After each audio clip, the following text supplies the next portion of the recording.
Hey, what's up, guys? This is Garrett Shackelford with the 6th GuideTech Podcast. Thank you for joining us. And today we're going to be joined with me, Logan Moe, and our good friend Wyatt Mallett, who also works along our side here at Mallard Bay. Wyatt, why don't you go ahead and introduce yourself, man? Yeah, I'm Wyatt Mallett. I'm one of the founders here at Mallard Bay, as well as our VP of Customer and Industry Success.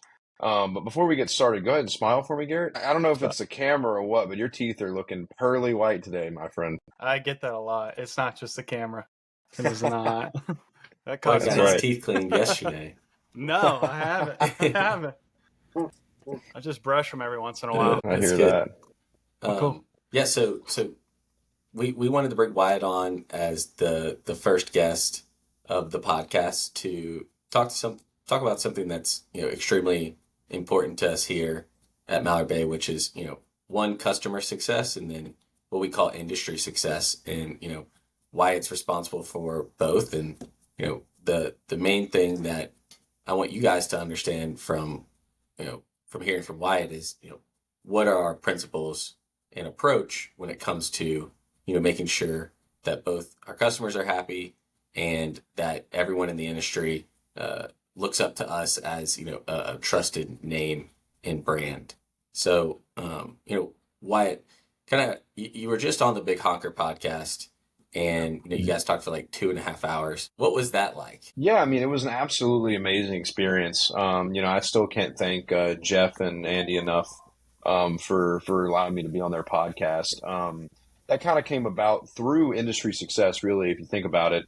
We were at the NWTF show just a few weeks ago in Nashville when a good friend of mine and one of the guys over at Boss, Dirk Sorrells, was like, hey, man, you need to have Wyatt on your podcast. Kind of just, I don't know why he said it this way, but he was like, man, not to throw you under the bus or anything, but we need to have Wyatt on your podcast. He's a genuine guy and all these other things. And I was like, well, Dirk, you didn't really throw me under the bus. You kind of put me on top of it. Kind of just allowing me to kind of tell our story on a platform that is as big as Big Honkers, and talk about many other things that I truly believe in. Was just a good platform and a good time to talk. But it really allowed us to talk about anything. I think we talked about my time at LSU. As well as wrestling for like an hour. We kind of just had a good amount of time to kind of just go back and forth and have some good, genuine conversation. Really is really what it was about. Yeah, I mean, so I think the big thing that you kind of preach when it comes to approaching the industry is being genuine. So what does that mean to you, and why do you put such a big emphasis on that specifically? Yeah, no, absolutely, man. It's really what you see is what you get. When you're interacting with customers and outfitters and people in the industry and everybody else, it's all about being transparent and genuine. It's who you hold as yourself and your heart and body and soul and just being that good person you want to be. And a lot of it came from early on in Mallard Bay.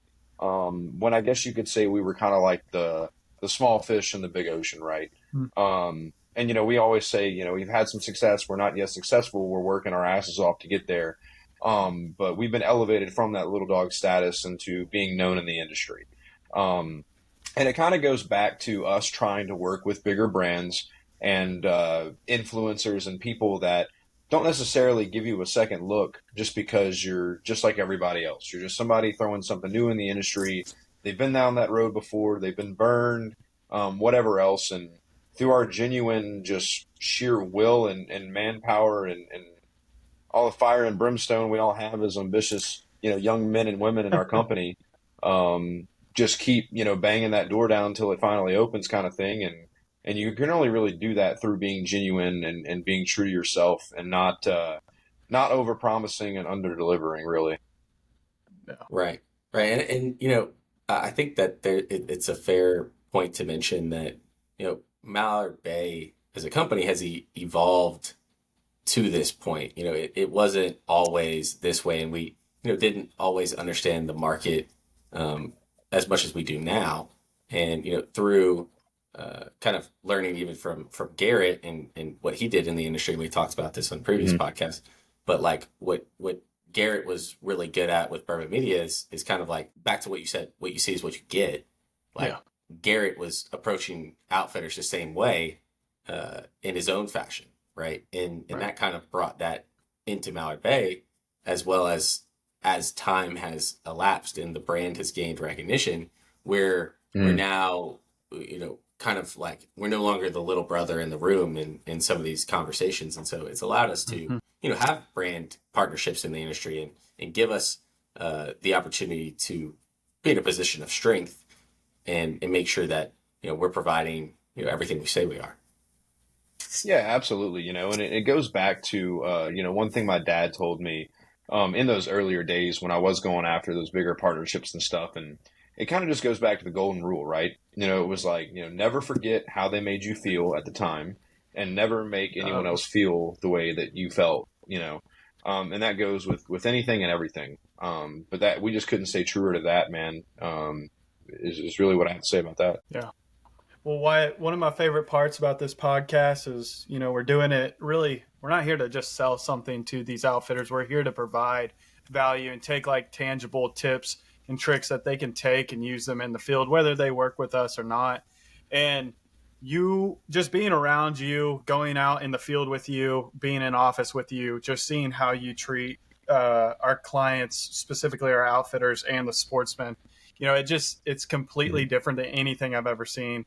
And you take an approach that I've heard been broken down over the last month a couple of times of customer success over customer support.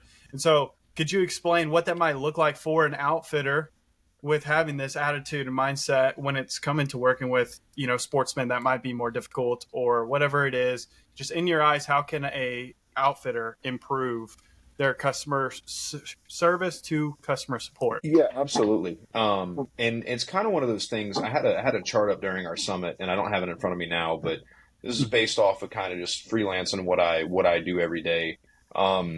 It's one of those things where out of all the calls that I've got, customer support calls, because to break it down, basically customer support is reacting to a problem, whereas customer success is being proactive so that problem doesn't happen, right? So it's one of those things where all the calls that I've gotten, all the complaints that I've gotten, which has not been many, but all the complaints that I've gotten, they've talked about anything from a dirty lodge to not feeling like they paid for the food they got. They're paying, say, $600 a day, and they were kind of upset when they got boiled hot dogs for lunch or something of that matter, right? And at the very end of all of their complaints, it's always been, oh, and by the way, we also didn't kill birds. So what I mean by that is no one's calling in just saying, hey, I didn't kill any birds. Because at the end of the day, it's hunting. Or we've never had a charter that didn't catch any fish. But in the hunting side, we've had times where hunters went out and they hunted and did not succeed on the harvest. But my point is with that is they're not calling in to complain about the hunting. They're not calling in to complain about the fact that there's no birds. Because the outstanding stats that we've had from our outfitters is our guides have been trying their asses off to get the birds in. It's nothing on the guides. They're putting out the decoys. They're making the calls. They're moving stuff around. They're doing everything they can do to make it successful. But at the end of the day, you can't make a bird come to your hole. It's just plain and simple. So when the guide or when the customer goes back to the lodge to eat their meals or to hang out, they're expecting that hospitality and that entertainment service. That's what they're truly paying for in a guided hunt or a fishing trip. So some of the things they could do to focus more on the actual success of the customer instead of the service on the back end is, doing the little things, keeping your lodge clean, providing excellent meals for your clients, being able to read the room, staying there for conversation, making those lifelong friends that turn into repeat clients every year. It's just a little things like that. And when you kind of break it down in the perspective of a cost analysis, right, you're looking at things like, oh man, instead of scouting, I've got to clean the lodge. Well, no, you can hire a maid that one client out of a group of 8 will pay for in one hunt for the month. It's just one of those things where you really got to break down your costs and see, okay, if I can afford a client or I can afford a chef to come in, afford a maid or afford a chef to come in or something of that matter.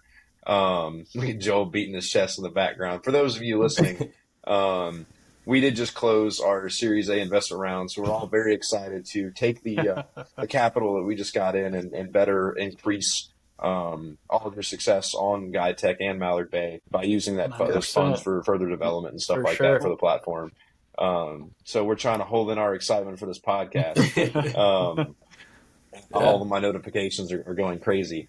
But yeah, it's just the little things, man. It's really the little things in providing a level of service that you want to be provided if you were on the same hunt. Well, so it sounds like an ass whooping in the field will magnify the things in the lodge or the things outside of the hunt that aren't up to par. It'll, they can fixate on those things. But let's say for an outfitter, like they've gotten to that point, they just got their ass handed to them, and then that client is being picky, and it might be after the hunt. I don't know if clients usually address this stuff during the trip or if like they're reaching out to you after, but how could now that it's turning into a customer service, it's too late.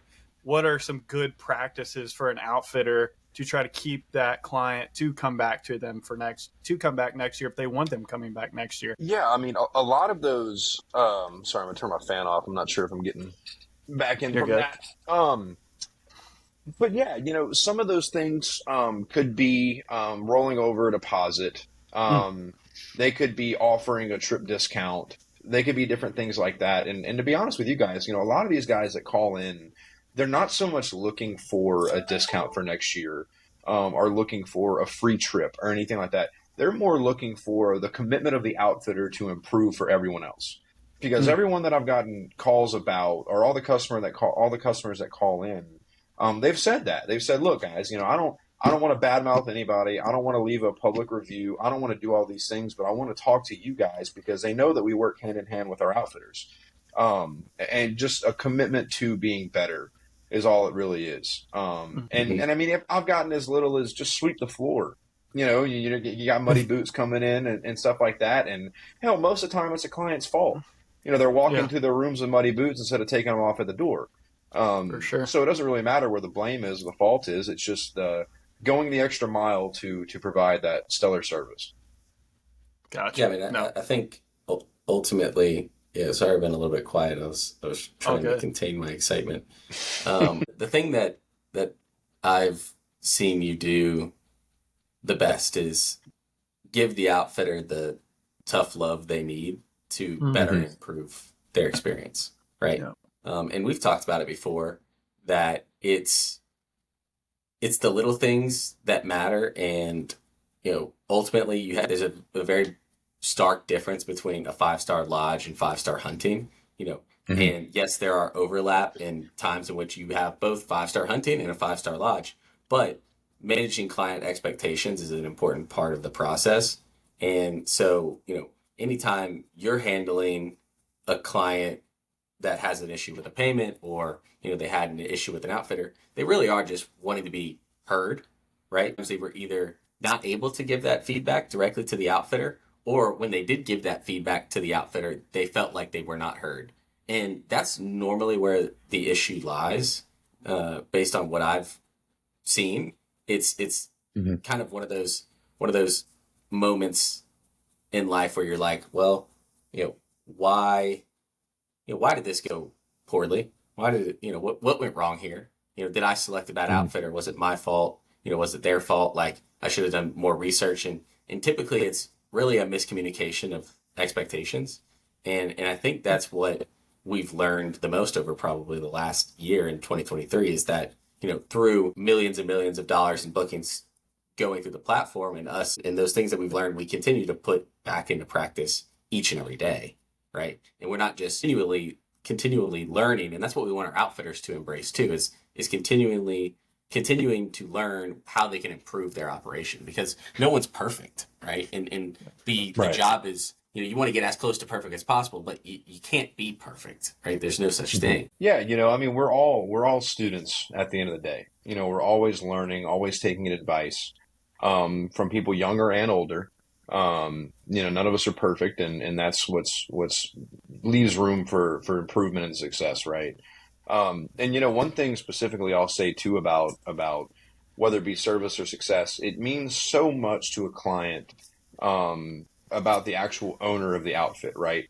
If something goes wrong, take that ownership and go out and say, hey, this is my show. I run it. This is what happened. This is what we're going to do to fix it. And then ultimately fix it. It is really just kind of plain and simple where I'll leave that. Right. Go ahead, Garrett.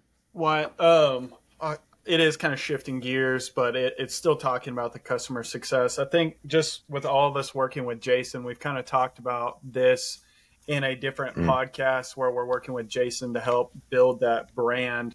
And one of the key pieces is customer service. And in our company, it's customer success, and it's you. It's something that's building lifetime value with clients. And I know it's something that outfitters can grab onto as well, but I just want to hear from you if you have any, stories or experiences where you've noticed firsthand that, like, okay, marketing brings in stuff, sales closes people, operation helps keep people on, but customer success saves clients.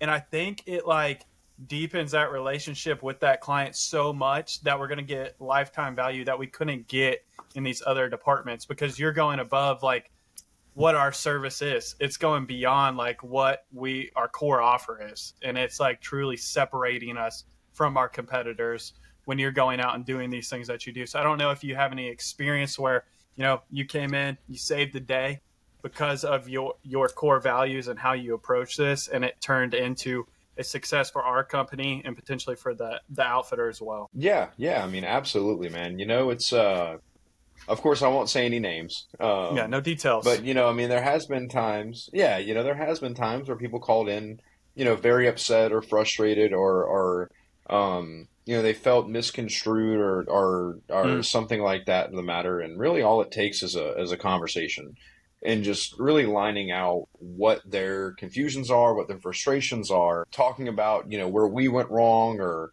anytime a customer does something wrong, I mean, we're going to take the blame on that. But it's really just kind of lining it out and finding the best resolution possible amongst all ends. And, I tell everybody this, it's a part of being genuine. It's working with them, and working with them is the main goal here. It's a true partnership between us and our outfitters. Because for us to be successful, our outfitters have to be successful too. And so that's really the main point, is just being genuine, lining everything out, drawing everything up and figuring it out hand in hand. And, like you said, bringing on Jason, and really lining out that brand that is Mallard Bay, and just kind of goes to show you with all the other companies that he's worked on, Yeti, Sitka, Yep. Gerber, the list goes on, and just showing how important that customer service, customer success really is.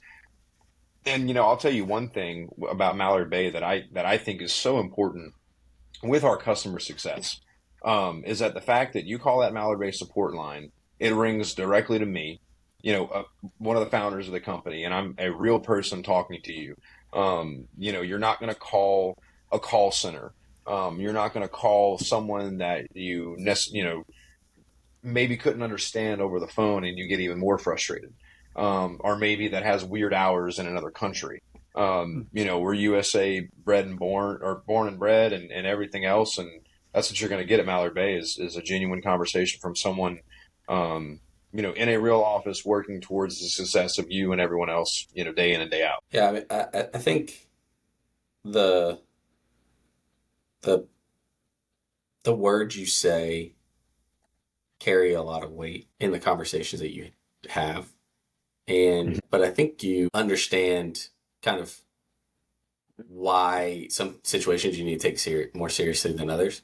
So what can you tell us a more lighthearted story about, maybe how a customer or an outfitter, maybe screwed something up and it was a big miscommunication and the customer wasn't mad, the outfitter wasn't mad, or, genuinely just a lighthearted story about, some of the industry, something like, how you build a relationship with Wade in Migra, right? Yeah, definitely. I mean, we can talk about Wade. So the relationship with Wade goes all the way back to the very early days of Mallard Bay. And this is in July of 2021.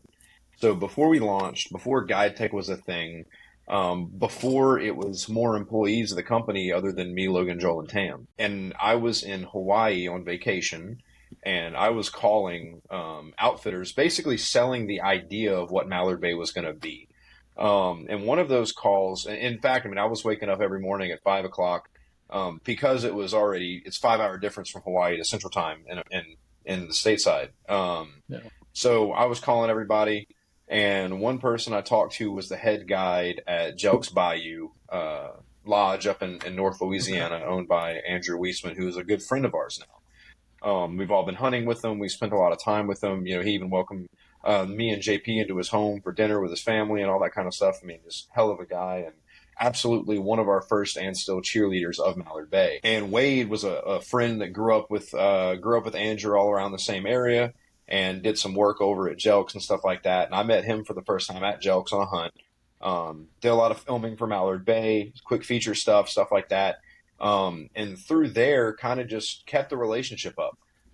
Just stayed friends with Wade. I don't think Wade was not working with Migra at the time.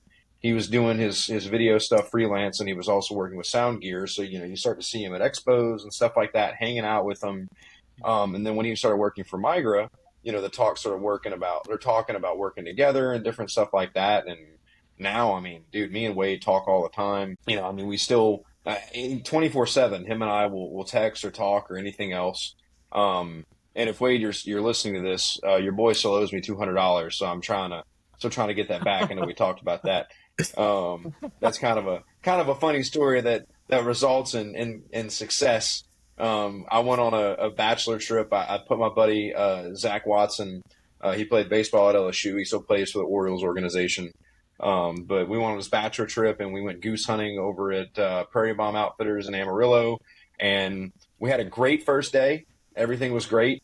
And the birds ended up moving out, and we didn't go on the second hunt because customer success. Hey, guys, look, the hunt's not going to be great. Your deposits will roll over to next year. No problem at all. And long story short, one of the guys in the group refused to pay me because we didn't hunt. So anyway, Wade, I need my money. Well, it's not the only one that owes you money. Well, that's true. Yeah, in the world of helping people, you gotta remember you're not always gonna get that help back. You gotta give to get. Yeah, that's right. That's right. Honestly, I think we've kind of touched on a lot of the points that we want to hit on. But for those of you that are listening and want to start building a relationship with a company and talk to the right person, Wyatt's that guy. Wyatt's that guy. And he is exceptional at maintaining and managing a relationship, whether you want to connect us with a brand, you are a brand, you want to connect us with an outfitter, or you just want to become a good friend of the company. Wyatt's the person to reach out to. He certainly has earned his spot and his keep since being a co-founder, being here since the very beginning. And I'm happy to see him evolve to the role he's been in for the last probably 6 to 12 months. Anything else you wanted to add? No, man. I mean, I could just echo everything that you said. Watching Wyatt after coming on to this company and just seeing how he's evolved into the role that he plays, I mean, it all just makes perfect sense. This dude is a killer at keeping up with the relationships. Like, he's always on the phone. I swear his voice changes just a little bit. It's kind of nice to listen to him while he's doing his customer service calls. I'm not going to lie. So, Wyatt, just keep it up, man. You've been absolutely crushing it. I appreciate you coming on and just sharing your wisdom over the last couple of years of building that up and just all your experience. And I hope that outfitters, y'all take this to heart, what you've learned. Wyatt talks to so many outfitters, so many of our clients, and has just been learning since day one. So just take that with a grain of salt and just go and apply it out into your business. But Wyatt, you got anything to say before you hop off, man? No, man. I mean, look, I can't thank y'all enough for the compliments, and just looking forward to having more success. And if anybody listening wants to get in touch with me, easiest way is Wyatt at Mallard Bay is my email. You call our customer support line, rings directly to me. If you want my personal number, I'll absolutely give it to you after you email me. That's no problem at all. I mean, hell, I'm one of those guys, man. Anytime somebody calls me, about 99.9% of the time, I'm going to answer on the first or second ring. So give me a shout, And yeah, go I can Guide. 100% back that statement. But guys, thank y'all so much for listening to the 6 podcast from GuideTech. If you enjoyed it, leave a 5-star review, share it with other people, subscribe, and we'll see you next time here on the GuideTech Podcast.